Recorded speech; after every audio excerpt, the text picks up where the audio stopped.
Televidentes de Tinteando con la Firma, buenas noches. Nuestro tema de hoy es el centenario de la diócesis de Jericó. Y tenemos como invitado al padre José Luis Henao, que es el párroco de Andes, con el que vamos a dialogar sobre este tema. Padre José Luis, buenas noches y bienvenido a Tinteando con la Firma. Muy buenas noches a todos los que nos ven a través del canal comunitario OPAN. Muchas gracias por invitarme. Padre, le mandaron, antes de empezar con el tema, le mandaron un recado diciéndole que está muy bonita el templo, con esa decoración que le está poniendo. Muchas gracias por ese recado que da. Estamos tratando de que quede bonito. Que quede bien. Todavía le falta un poquito. Sí, pero está quedando muy bonita, de verdad que sí. Bueno, padre, son 100 años que va a cumplir la diócesis de Jericó. Encontré por ahí que figura del 29 de enero de 1915 fue digámoslo, ¿cómo se dice? Creada la cosa. Bueno, ¿qué se necesita para formar una diócesis? Una diócesis son varias parroquias, ¿es cierto? Sí. Bueno, y una parroquia se compone de un solo templo, de varios templos, ¿cómo es eso? A ver, la diócesis son varias parroquias. Una parroquia es simplemente un templo principal. Ajá. Y pueden haber unas capillas, pero hay un templo principal que es el que congrega y que es la parroquia como tal, ¿no es cierto? La diócesis está cumpliendo 100 años. Sí. Y usted pregunta cómo se da. Se dan muchas cosas, ¿sí? Pero vamos a hablar un poquito sobre cómo se dio esta creación de la diócesis de Jericó. Para aquella época de 1900 existía en Jericó unos sacerdotes muy pujantes. La diócesis era parte de la diócesis de Santa Fe de Antioquia. Sí. ¿Sí? Antiguamente existían pocas diócesis, estaba la de Popayán como una de las fundamentales, Santa Marta, Cartagena, bueno. Ya de la de Popayán se fueron creando todas estas diócesis distintas, también está la de Bogotá, sí. Pero de la de Popayán cogía como toda la margen occidental de Colombia. Y de ahí se desprendió después la de Santa Fe de Antioquia. Y ya de la de Santa Fe de Antioquia se fueron creando todas las otras que existen, Medellín, Jericó, Santa Rosa, bueno, todas estas en Antioquia son 10 diócesis. Le decía que para la época de 1900 existía en Jericó un clero con mucho empuje, con muchas ganas de progresar. Entre ellos estaba Monseñor Álvaro Obdulio Naranjo, que era el vicario, era el párroco de Jericó en ese momento. Sí. Y vieron la necesidad como de que estas parroquias que cogían esta región del San Juan, pues fuera una diócesis. Bueno, digamos, más autónomas, digámoslo así, ¿o qué? Y entonces se empeñaron en ir buscando eso. Esa tarea se fue como gestando entre Jericó y Andes. El cura de Andes también estaba interesado en que de pronto se creara una diócesis y que Andes fuera la capital. Jericó quería que fuera Jericó la capital. Pero este Monseñor Álvaro Obdulio Naranjo fue de más empuje y fue el que empezó a hacer los trámites con Roma para que se creara una diócesis. Y fue cuando él empezó a apoyar mucho unos pueblitos pequeños, como Tarso, como Santa Inés. Él aparece como fundador de esos pueblos, que eran veredas, ¿sí? Y él empezó a darles como un poco de fuerza para crear parroquia en estas veredas. Y así poder formar la diócesis. Para poder tener un grupo más grande de parroquias y poder presentar un grupo de parroquias que se diera la diócesis. Claro. Y de hecho, pues así en cierta medida como que sucedió la cosa, ¿sí? En todo caso, había como cierta pugna por la capital. Andes quería ser, de pronto Bolívar quería ser, Jericó quería ser, pero Jericó tenía más fuerza. Claro, claro. Por muchos motivos, porque Jericó de todas maneras tenía una vida cultural más Grande. que la que tenía en ese momento. Bueno, padre, pero a ver, para ese tiempo ya había pasado ese momento político en el que Jericó había sido como capital de Antioquia, o Es ¿cómo que fue la en cosa? ese momento Jericó era departamento. Jericó fue departamento de 1908 a 1914. Ah, güey. Entonces, en ese momento Jericó estaba con mucha fuerza. Jericó pues tuvo hasta moneda propia. Me diga. Y ahí fue donde se fue como gestando la importancia de Jericó para darle como cabeza de la diócesis. Entonces el Monseñor Álvaro Obdulio hizo pues toda esta tarea, pues la influencia de los sacerdotes de ese momento, y se crea la diócesis el 29 de enero de 1915. 15, sí.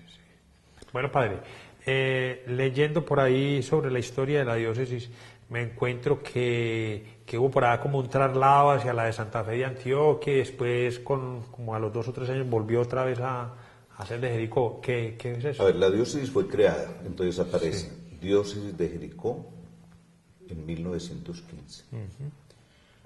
Pero no le nombraron obispo, sino un administrador, y el administrador era Monseñor Maximiliano Crespo. Ajá. Era un administrador apostólico que era el obispo Rivera, sí. de Santa Fe de Antioquia. A los 2 años, en febrero de 1917, unen a Jericó con la diócesis de Antioquia. Entonces ya el obispo es el mismo. Crean la diócesis unida Santa Fe de Antioquia y Jericó. Jericó, Santa Fe de Antioquia. Y el obispo en ese momento va a ser Francisco Cristóbal Toro. Sí. Para ese momento existían para la diócesis unas parroquias. Se cree y de pronto se dice que no nombraron inmediatamente obispo en razón de que hubo quien informara a Roma de estos caseríos, ¿sí? Que no eran unas parroquias pujantes, claro, claro. Y entonces eso hizo que miraran que la diócesis era pobre. Estaba muy pequeña, sí. Pero la habían creado grande y quedaba Santa Fe de Antioquia más pequeña. ¿Sí? Porque le habían dado a Jericó la zona de Urrao, Caicedo, el corregimiento de Betulia, se me escapa el nombre en este momento, el Carmen de Atrato. Eran otras parroquias un poco grandes también que pertenecían a Jericó. Eso hizo entonces que se modificara luego en la creación de la diócesis esta situación. Entonces, más tarde, para 1941, separan la diócesis y nombran el primer obispo, que va a ser Monseñor Antonio José Jaramillo Tobón. Y le quitan esas parroquias, como el Carmen de Atrato, como Urrao, Caicedo y esta otra que se me escapa, un corregimiento de Betulia. Ya. Se los quitan a la diócesis de Jericó y se la dejan en Santa Fe de Antioquia. Ya. Porque Betulia es municipio y tiene un corregimiento. Al dividir y al separar, Betulia queda de Jericó y el corregimiento queda de Santa Fe de Antioquia. O sea, esa, digámoslo así, es la división política, entre comillas, de la iglesia, sí. Bueno, leyendo sobre los obispos que hemos tenido, y usted ya está hablando de Maximiliano, de Francisco Cristóbal, Antonio José, y sigue Augusto Trujillo Arango, que fue como muy querido en todo Colombia. Más que todo muy conocido en el ámbito radial por lo de las 7 palabras. Sí, él fue muy querido, tenía un carisma especial porque llegaba la gente, como era conocido por las 7 palabras que las estaba predicando en Caracol desde que era sacerdote. A él lo nombran obispo muy joven, de 33 años, y eso hace que su carisma sea para la gente un atractivo. Y llega a Jericó muy joven, apuesto, y todo el mundo mirando a este obispo sonriente, muy familiar, sí, muy vital. un obispo que usted le decía el nombre y se quedaba acordando de él, y después donde se lo encontraba lo llamaba por su nombre. Eso hizo que de verdad la gente lo quisiera mucho. Claro, pues que nunca pudo con el nombre mío. No me digas. Eso hizo que él En ese fuera tiempo muy ya... querido, y fue muy querido, y todavía a veces en Jericó, en algunas reuniones, se está hablando, hay algún homenaje especial, y al mencionar al obispo de turno, a veces la gente tiene el lapsus lingüe y dicen, Monseñor Augusto Trujillo Arango. Por Dios. Todavía pasa eso a veces en ciertos actos públicos. Bueno, padre, una pregunta que la hemos tenido muchos, quizás dos, es, la diócesis de Jericó no ha tenido nunca un obispo propio, o sea, que salga del mismo seminario y toda esa cosa. A ver, en cierta medida, el primero sí fue propio. Ah, sí. Monseñor Francisco. Antonio José Jaramillo Tobo. Antonio José. Que fue en 1940. Eso. Él era del clero de la diócesis, aunque no era de la región, él era de Belmira, pero estudió en Santa Fe de Antioquia, y cuando ya crearon la diócesis, él quedó para la diócesis de Jericó. Él era el secretario del obispo en Jericó. Sí. Y fue el primer obispo. Entonces, sí, se ha tenido, pues dentro del clero, el primero sí fue de la diócesis. Jericó ha tenido otros obispos, pero no para Jericó, sino para otros. Esa era la pregunta. Que se ha tenido, por ejemplo, Monseñor Arturo Correa Toro, que es el obispo de Ipiales. Él es del clero de Jericó, no nacido. Él nació en esa región del Cauca, no recuerdo el municipio, por ahí más allá de San Andrés de Cuerquia, muy difícil por la violencia. Es muy... Pero tiene raíces aquí en Andes. Los antepasados de él, los familiares de él, eran de aquí de Andes. Creo que un abuelo, un tatarabuelo de él era de aquí de Andes, de esta familia de los Tobones, por el Correa. Sí. Como lo es también el arzobispo de Medellín, tiene raíces de antepasados aquí en Andes. No me digas, sí. Y otro obispo que salió de la diócesis y nacido en Valparaíso es el arzobispo de Cali, que fue párroco en Santa Inés, Monseñor Darío Monsalve Mejía. Ese estudió en el seminario de Jericó, es del clero de Jericó. Entonces, bueno, pero a ver, es bueno, bueno, eso queda a criterio de digamos, allá de Roma, el colocar los obispos. Usted sabe que de Roma viene lo que a Roma va. Así es, eso es. Bueno, padre, para ser obispo, ¿qué se necesita? O sea, hay que tener algunos estudios especiales, una edad, ¿cómo es eso? No, yo siempre he dicho que para ser obispo necesita otro obispo. A ver, explíquenos esa parte. Se necesita que otro obispo proponga el candidato y lo apadrine, ¿sí? Tenga o no tenga muchos estudios. Sí, sí, es una proposición que se hace. Sí, normalmente los obispos hacen unas listas. ¿Sí? ¿De candidatos? De candidatos. Ya. Pero ya el tejemaneje de eso ya son cosas que uno a veces no entiende. Sí. Porque en lo lógico uno ve que no funciona. Sí, en la lógica de lo claro, que hay en el ordenamiento jurídico de la Iglesia, uno ve que eso no funciona así, sino que aparentemente lo hacen funcionar así, pero claro, resulta de otra manera. ¿Sí? digámoslo así, no se entiende. Pero entonces, en cierta medida hay unos requisitos, ¿sí? La edad, que sea mayor de 35 años, se pide que si tenga estudios, que tenga preparación, pero algunos no lo han tenido, pero han mostrado capacidad como para liderar y eso. Sí. Y normalmente presentan una terna de candidatos y ya entre esa terna escogen a uno de esos tres, que eso ya sí lo hacen por medio de la anunciatura, en Roma deciden las cosas, pero como le dije, a veces o generalmente de Roma viene lo que a Roma va. Que a Roma va. Está muy buena esa frase. Dice, padre, el eslogan del centenario, dice, centenaria en santidad, iglesia que camina en justicia y unidad. ¿Qué es eso de justicia y unidad? Cuando se habla de santidad, estamos mirando que la diócesis de Jericó es la única que tiene una santa y dos beatos. La única santa de Colombia es La única Jericó. santa, sí. Y hay dos beatos, que son Juan Bautista Velázquez de Jardín y Jesús Aníbal Gómez de Tarso, que prácticamente es de Jericó. Que se lo pelean con Jericó. No, pues, es decir, yo digo que es de Jericó. Que es de Jericó, ¿cierto? sí.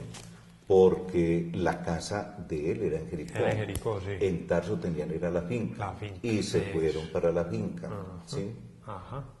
Sí, sí. Estaban en Como temporada ocurre de en la muchas finca. muchas familias. Pero la casa propiamente era Jericó. Era y en ese Jericó. momento Tarso no era nada. Era una vereda de Jericó. Eso, sí, señor. Sí. Bueno, padre, Pero entonces usted me está preguntando, ¿y qué es eso de justicia y unidad? es justicia y... Usted sabe que la iglesia siempre tiene que estar trabajando por el reino de Dios, que es de justicia, que es de paz, que es de unidad, que es de libertad, que es de amor. Y en eso es que se ha estado trabajando permanentemente y se busca que de verdad pues toda la tarea pastoral vaya en orden de lograr este objetivo del reino de Dios. Excelente.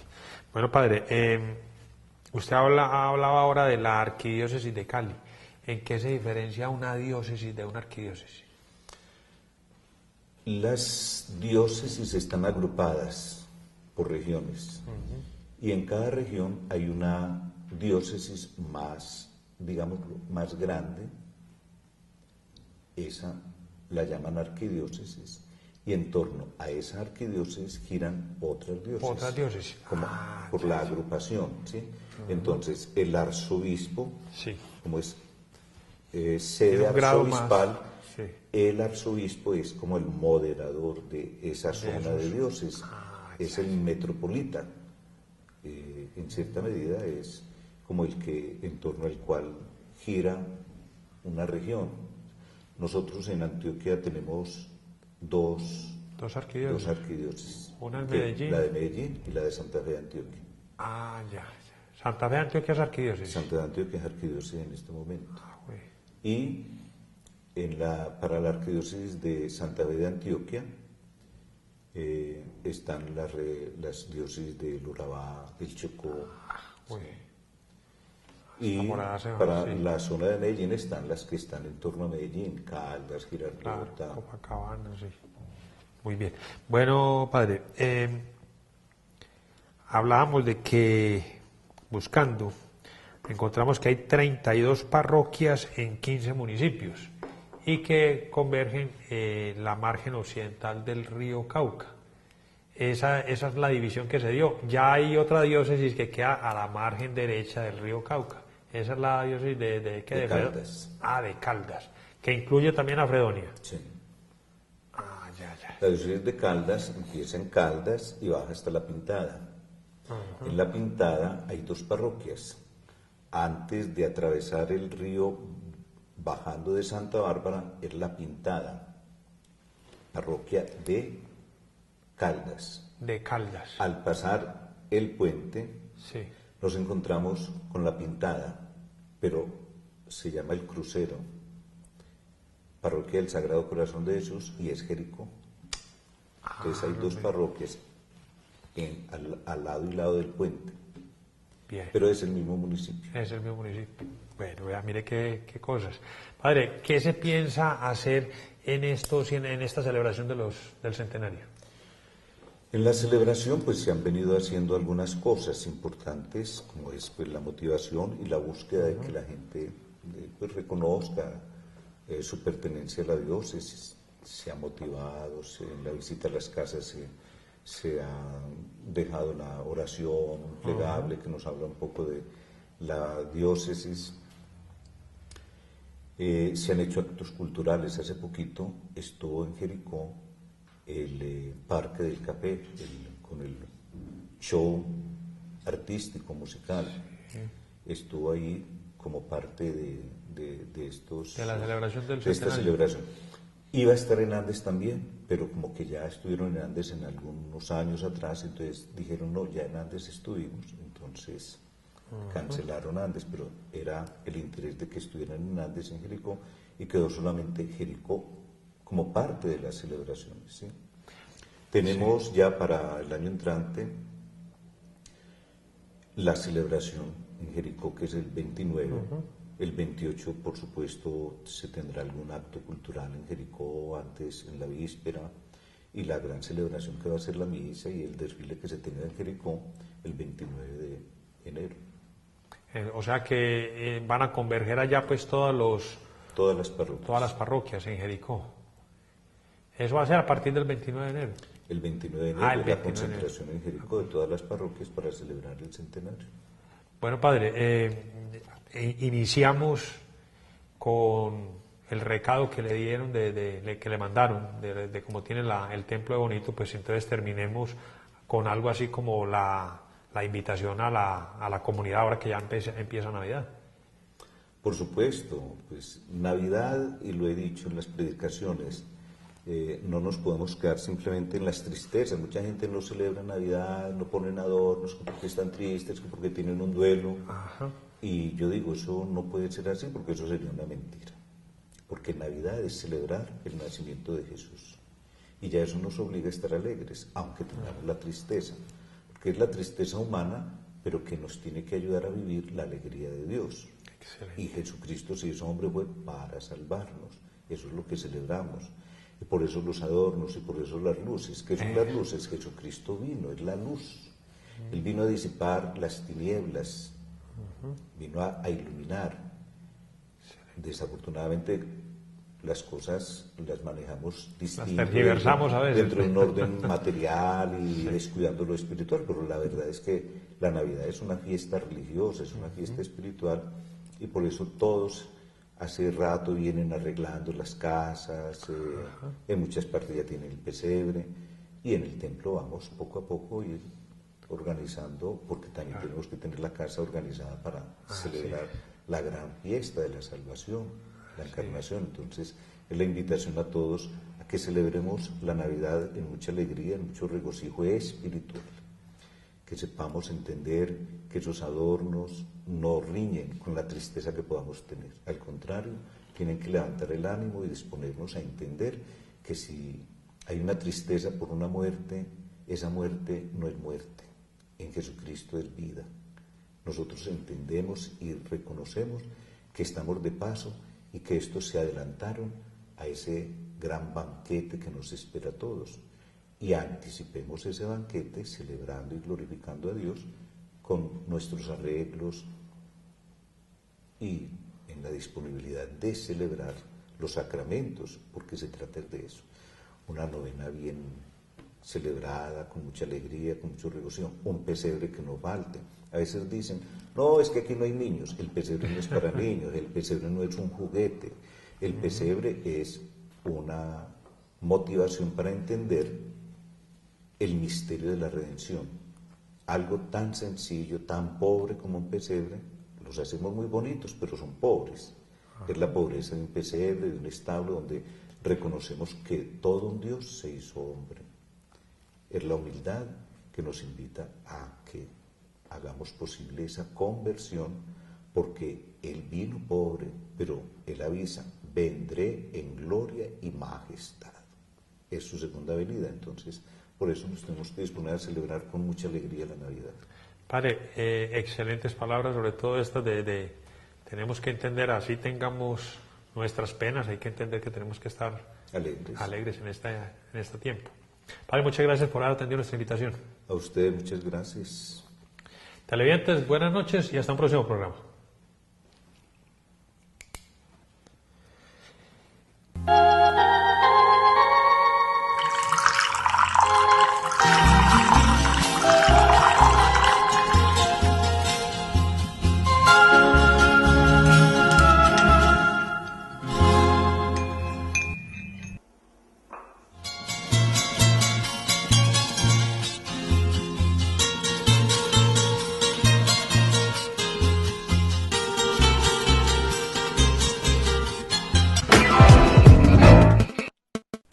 AUPAN, la televisión de los andinos.